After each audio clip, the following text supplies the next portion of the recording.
Hello students अब हम AP का एक्सरसाइज 5.1 का फर्स्ट क्वेश्चन का सेकंड पार्ट करने वाले हैं। ठीक है, अब इस क्वेश्चन को पहले अंडरस्टैंड कर लेते हैं कि व्हाट द क्वेश्चन सेज। अब जो क्वेश्चन है वो कह रहा है कि amount of air present in a cylinder. अब एक कोई सिलेंडर है, उसमें एयर प्रेजेंट है। ठीक है, when a vacuum pump removes 1/4 of the air remaining in the cylinder at a time. Okay, ये एक कंडीशन गिवन है, तो हमें इसकी एपी फॉर्म करने की करनी है, प्रोसेस करना है कि एपी बन जाए। और अगर एपी बनती है या नहीं बनती है तो उसका रीजन हमें बताना है कि वाई।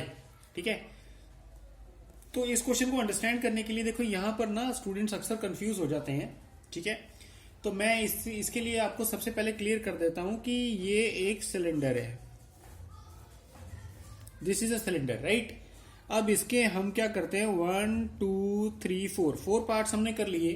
ठीक है, अब देखिए यहां पर ये जो है it is a complete cylinder and the complete volume क्या है, कंप्लीट वॉल्यूम। ठीक है, ओके, सिलेंडर में इतना वॉल्यूम प्रेजेंट है। अब उसमें से क्या कर रहा है, जो वैक्यूम पंप है वो एवरी स्ट्रोक में 1/4 ऑफ द एयर रिमेनिंग निकाल रहा है। अब देखिए इसके 1/4, इसका 1/4 क्या होगा, ये वाला। अब ये उसने एयर क्या कर लिया, ये एयर उसने निकाल ली पहली बार, एक बार में, एक स्ट्रोक में उसने ये एयर निकाल ली। अब ये एयर निकाली है उसने, तो इसका देखिए क्या होगा, पूरे वॉल्यूम में से 1/4 निकलेगा, लेकिन 1/4 किसका निकलेगा, कंप्लीट वॉल्यूम का, कंप्लीट वॉल्यूम का 1/4। तो ये पहली स्ट्रोक में निकल रहा है। ठीक, अब ये क्या होगा, ये देखिए अगर ये एक कंप्लीट वॉल्यूम कोई एक चीज है तो इसी का 1/4। ठीक है, तो ये आ जाएगा 1 - 1/4, तो ये आ जाएगा 4 - 1/4, और ये आ जाएगा फिर 3/4। तो रिमेनिंग कितनी हो गई, 3/4। आप देख सकते हो। ठीक है, तो 1/4, 2/4, 3/4, तो ये इतनी रिमेनिंग है वॉल्यूम। ठीक है, अगर वो इतना इतना रिमूव करता है एयर पहली बार में, तो इतनी उसके पास रिमेनिंग एयर है। ऑलराइट, ओके, अब नेक्स्ट टाइम जब नेक्स्ट स्ट्रोक होगी उसकी, पहली स्ट्रोक में तो इतना निकल गया और इतना बच गया।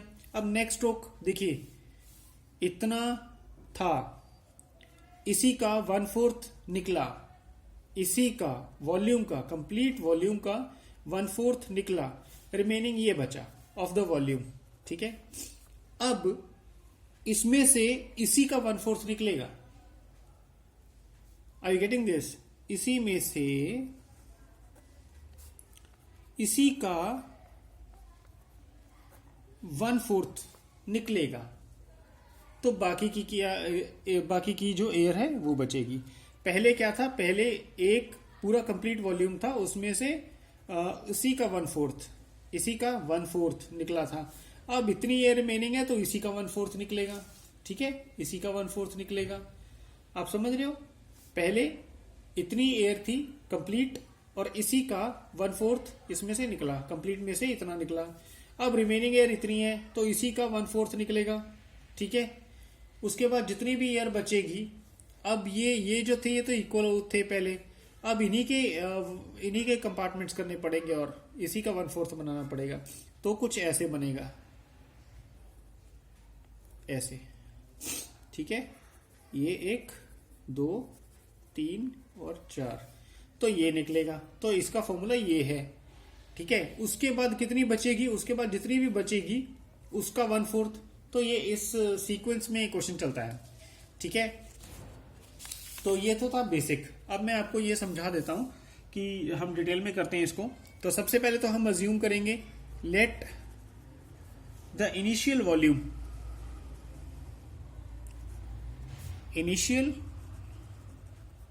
Volume of air in the cylinder, of air in cylinder is equal to V। ठीक है, तो V हमारे पास क्या है, पूरी इनिशियल वेलोसिटी है, वॉल्यूम है of the air, right, not velocity, volume of the air in a cylinder. उसके बाद इसका 1/4 निकला है। ठीक है, in every stroke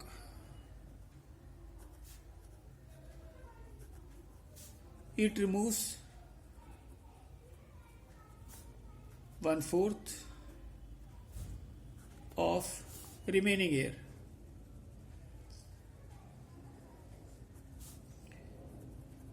ठीक है, ओके। पहली तो इनिशियल वॉल्यूम ये हो गया, दूसरा एवरी स्ट्रोक में वो 1/4 निकालता है ऑफ द रिमेनिंग एयर। अब ये चीज क्लियर हो गई। अब उसके बाद क्या करना है, जैसे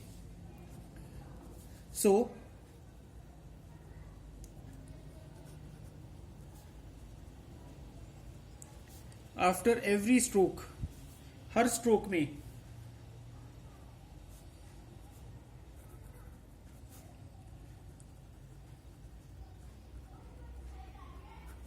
रिमेनिंग एयर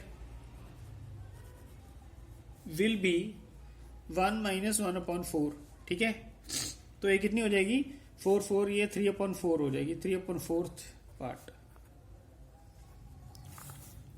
ये हो जाएगी। ठीक है, एवरी उसमें तो इतनी जो है पार्ट रह जाएगा हर बार। ठीक है, of the air will remain.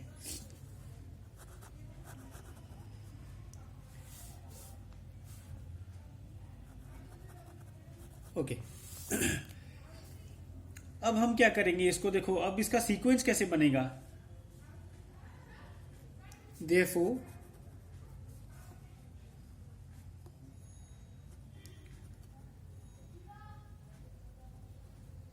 remaining volumes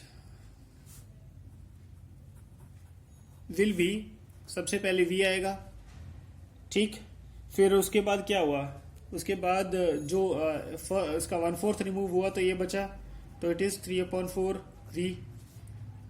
ठीक है, अब उसके बाद क्या होगा, उसके बाद देखो ये 3/4 पार्ट हर बार हो रहा है, तो अब यहां पर जो टर्म आएगी वो क्या होगी, 3/4 इंटू 3/4, क्योंकि ये बच रहा था इसी का फिर 3/4, तो ये 3/4 स्क्वायर ले लेंगे इसको, तो 3/4 स्क्वायर V।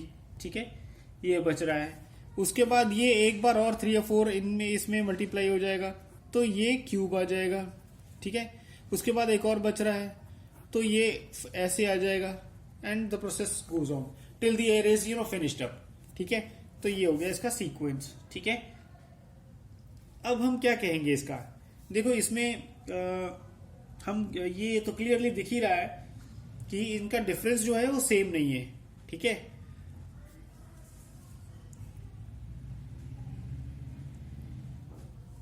सो हम यहां पर अब स्टेटमेंट लिख देते हैं।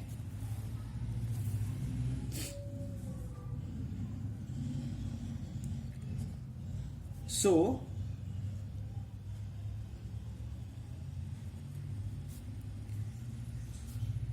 we can observe that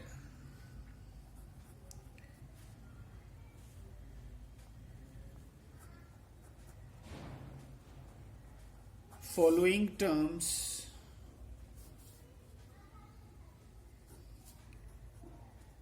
of this series do not have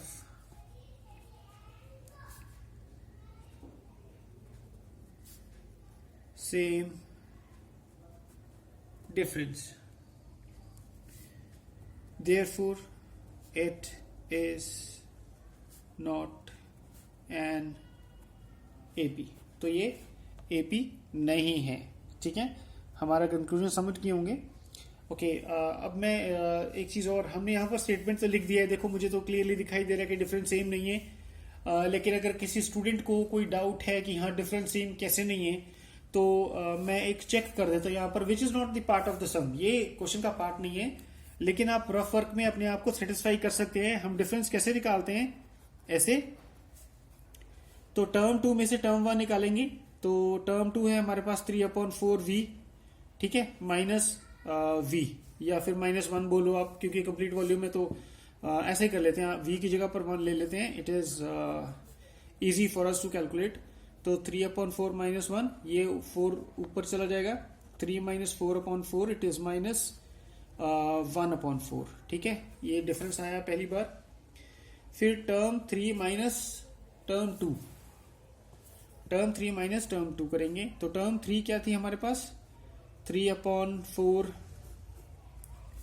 square minus 3/4, ठीक है। तो ये जाएगा 9/16 माइनस 3/4, तो 16 इसका एलसीएम आ जाएगा, तो ये आ जाएगा 9 माइनस ये 12, ठीक है। 3/4 इंटू 16, 4 4 16 का कैंसिल हो जाएगा, तो 4 ऊपर जाएगा, मल्टीप्लाई हो जाएगा, तो ये आएगा -3/16। अब इसका डिफरेंस ये आ गया। अब नेक्स्ट था हमारे पास टर्म 4 माइनस टर्म 3। अब टर्म 4 क्या है हमारे पास, 3/4 क्यूब माइनस 3/4 स्क्वायर, ठीक है। तो ये आ जाएगा 27, 3 3 जा 9, 9 3 जा 27, और 4 4 जा 16, 16 4 जा 64, माइनस ये हो जाएगा 9/16। अब इसका एलसीएम आ जाएगा 64, ठीक है। इसका एलसीएम आ जाएगा 64। अब ये तो 27 ही है, 27 माइनस अब ये 16 इंटू 9/16 इंटू 64, तो ये कैंसिल हो जाएगा, 4 4 9 जा 36, ठीक है। अब ये हो गया -9/64। अब देखो पहली बार डिफरेंस ये आया, सेकंड बार डिफरेंस ये आया, थर्ड टाइम डिफरेंस ये आया, तो ये डिफरेंस जो है डिफरेंसेस सेम नहीं है, इसीलिए ये भी हमारा क्लियर हो गया कि डिफरेंसेस आर नॉट सेम। ये आपको पता होना चाहिए, ठीक है। तो तभी आप जो है इनको कैलकुलेट करके ये जो कंक्लूजन है तभी आप दे सकते हो कि it is not an AP because the differences are not the same, ठीक है, do not have the same difference. ये हमने क्लियर भी कर लिया है। अगर फिर भी किसी स्टूडेंट को समझ में नहीं आ रहा, ही और she can comment me in the comment box, I will be very happy to help, right, okay, ठीक है। अब ये क्वेश्चन हमारा एंड अप होता है यहाँ पर, इसके बाद हम नेक्स्ट क्वेश्चन में चलेंगे।